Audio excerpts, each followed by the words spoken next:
నమస్తే గురుగారు. శ్రీమాత్రే నమః. చాలా మందికి ఇంట్లో ఈ వస్తువు ఇక్కడ ఉంటే మంచిది అని కొంత అవగాహన ఉంటుంది. అవును. కానీ కొన్ని వస్తువులు ఇక్కడ పెట్టకూడదు అని తెలియదు. అవునమ్మా. దానివల్ల చాలా నష్టపోతూ ఉంటాం. కరెక్టే. అలాంటి వస్తువులు పెట్టకూడని ప్రదేశాలు ఏవైనా ఉన్నాయా? కరెక్టే మీరు అన్నట్టుగా. ఇప్పుడు చూడండి, మనకి ఫుడ్లో కూడా కొన్ని పదార్థాలు కలుపుకొని తినకూడదు, లేకపోతే అవి కలుపుకొని తింటే అది విషం అవుతుంటుంది కూడా, పాయిజన్ అవుతుంది. మీకు తెలిసే ఉంటుంది. కొంతమంది అన్నం వేడి చేస్తారు, అది పాయిజన్ అవుతుంది. కొన్నిసార్లు కొన్ని పదార్థాలు వేడి చేయకూడదు సెకండ్ టైం. అలాగే మీరు అన్నట్టుగా వాస్తులో కూడా కొన్ని వస్తువులు కొన్ని ప్రదేశాలు పెట్టడం చాలా డేంజర్. అదేమిటి అంటే, ఒకటి వేస్టేజ్ జోన్, ఇంకోటి డిప్రెషన్ జోన్ అని ఉంటాయి. అలాగే ఇంకా కొన్ని ఉన్నాయి, బట్ వీటి గురించి మనం ఈరోజు మాట్లాడుకుందాం. ఈ వేస్టేజ్ జోన్లో కనుక మీరు ధనం పెట్టినా, ఇంపార్టెంట్ పేపర్స్ పెట్టినా, లేకపోతే నగలు పెట్టినా మీకు నిలబడదు ఇంట్లో. అది ఎక్కడ ఉంటుంది వేస్టేజ్ జోన్ అంటే సౌత్ అండ్ సౌత్ వెస్ట్కి మధ్యలో ఉంటుంది. దాన్ని సౌత్ వెస్ట్ అంటారు ఇంగ్లీష్లో. తెలుగులో అయితే దక్షిణ నైరుతి, అంటే దక్షిణానికి నైరుతికి మధ్య భాగాన్ని దక్షిణ నైరుతి అంటారు. ఇక్కడ చాలామంది తెలియక ఏం చేస్తారంటే వాళ్ళ యొక్క లాకర్స్ లాంటివి పెట్టేసి అందులో money, gold, jewellery, important papers ఇవన్నీ అక్కడ పెడతారు. ఏమవుతుంటుంది, అది వేస్టేజ్ జోన్లో ఉంది కదా, వేస్ట్ అయిపోవాలి. అవన్నీ ఏమైపోతాయి, అమ్మేయడము.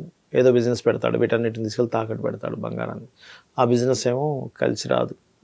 అవన్నీ అలా పోతూ ఉంటాయి. లేదా ల్యాండ్ పేపర్స్ అమ్మేయడం, ఇట్లాంటివి జరుగుతూ ఉంటాయి. కాబట్టి పొరపాటును కూడా ఇవి పెట్టకూడదు. వీటితో పాటు మంగళకరమైన ద్రవ్యాలు కూడా పెట్టకూడదు అక్కడ. పసుపు, కుంకుమ ఇలాంటి వస్తువులు అస్సలు పెట్టకూడదు. ముత్యాలు ఇవన్నీ కూడా మంగళకరమైన వస్తువులు, ఇవే అక్కడ పెట్టకూడదు, గుర్తుపెట్టుకోండి. ఇక రెండవది ఏంటంటే, కొంతమందికి చూడండి ఇంట్లో అన్నీ ఉంటాయి కానీ ఏదో తెలియని డిప్రెస్లో ఉంటారు. నాకు అంతా ఎలాగో ఉందండి, అన్నీ ఉన్నాయండి. చాలామంది నేను కన్సల్టేషన్స్ వస్తుంటారు కదా, ధనం ఉంది, సంతానం ఉంది, గృహాలు ఉన్నాయి, కార్లు ఉన్నాయి, కానీ ఏదో తెలియని బాధ అంటారు. బికాజ్ ఆఫ్ ఎందుకు అంటే వాళ్ళకి తెలియకుండా డిప్రెషన్ జోన్ అని ఉంటుంది ఇంట్లో. ఆ డిప్రెషన్ జోన్లోనే కుర్చీలు వేసుకుని ఎప్పుడు అక్కడ కూర్చుంటారు, ఎప్పుడు అక్కడే స్పెండ్ చేస్తారు. అదేమవుతుందంటే ఆ డిప్రెషన్ జోన్ యొక్క ఎఫెక్ట్ ఏదైతుందో వీళ్ళ మీద పడుతుంది. పడి ఎప్పుడు అంటే ఉన్న వాటిని, ఉన్న సుఖాలని, ఉన్న హ్యాపీనెస్ని మర్చిపోయి ఏదో లేని దాన్ని గుర్తుపెట్టుకొని డిప్రెస్ అవుతూ ఉంటారు వాళ్ళు. బికాజ్ ఆఫ్ డిప్రెషన్ జోన్లో వాళ్ళు ఎక్కువ స్పెండ్ చేశారు కాబట్టి.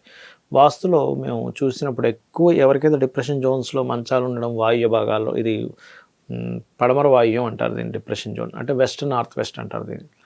ఇది ఈ డిప్రెషన్ జోన్లో ఎవరైతే మంచం వేసుకొని అక్కడే కూర్చోవడం, అక్కడే పడుకోవడం, అక్కడే కంప్యూటర్స్ పెట్టుకొని ఏదైనా వర్క్ చేయడము చేస్తూ ఉంటే, నేను చాలామంది ఇది చాలా ఇళ్లల్లో అక్కడ వాళ్ళ రూమ్ పెట్టుకొని అక్కడ షేర్ మార్కెటింగ్ రిలేటెడ్ ట్రేడింగ్ చేయడం నేను చూసాను చాలామంది.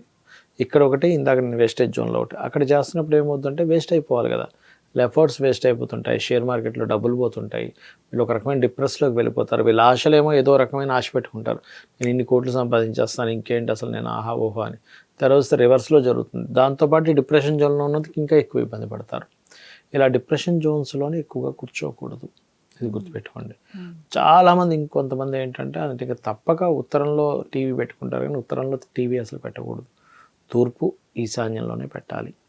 ఉత్తరాల్లో టీవీ పెడితే ఏమవుతుంది అంటే, ఉత్తరంలో పర్ఫెక్ట్ ఉత్తరంలో ఉంటే కనుక ఎంజాయ్ చేస్తూ వీళ్ళకి వచ్చే అవకాశాలు వదిలేసుకుంటారు. అదే ఉత్తర ఈశాన్యంలో పెట్టారనుకోండి, ఎంజాయ్మెంట్ వల్ల హెల్త్ ఇష్యూస్ వస్తాయి.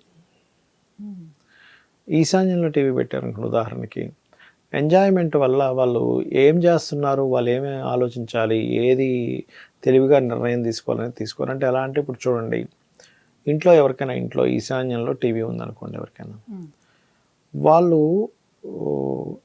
పిల్లలు ఆ ఇంట్లో పిల్లలు చదువు మీద కంటే కూడా ఈ ఫోన్లో గేమ్స్ వీటి మీద కాన్సన్ట్రేషన్ ఎక్కువ చేస్తారు. ఓకే. అలా ఒక వస్తువు ఒక దగ్గర ఉన్నప్పుడు ఒక్కో ప్రభావం చూపిస్తూ ఉంటుంది. చాలామంది తెలియక ఇస్త్రీ పెట్టలది నార్త్లో పెడుతూ ఉంటారు. అసలు అక్కడ ఆ వస్తువులు పెట్టకూడదు, ఇస్త్రీ పెట్టి అసలు నార్త్లో పెట్టకూడదు, అది అగ్నికి సంబంధించినటువంటిది.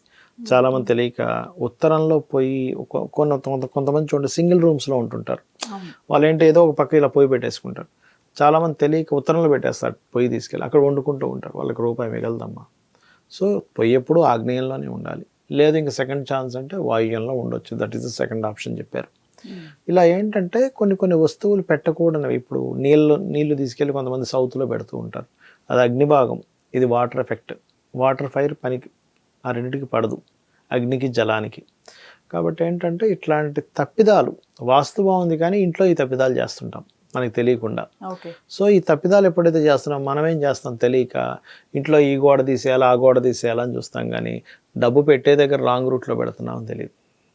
ఇప్పుడు చిన్న ఎగ్జాంపుల్ చెప్తాను చూడండి. ఇయర్ ఫోన్ ఉంది, మాకు ఇయర్ ఫోన్ పెట్టుకుంటే వినిపిస్తుంది. ఇయర్ ఫోన్ చెవులో పెట్టుకోకుండా జేబులో పెట్టుకొని ఇయర్ ఫోన్ పని చేయట్లేదేమో అనుకుంటే ఎట్లా, లేదా మన చెవు పని చేయట్లేదు అనుకుంటే ఎట్లా? నువ్వు చెవు దగ్గర ఇయర్ ఫోన్ పెట్టలేదు, ఆ ఇయర్ ఫోన్ నుంచి వచ్చే శబ్దం నీకు వినపడలేదు.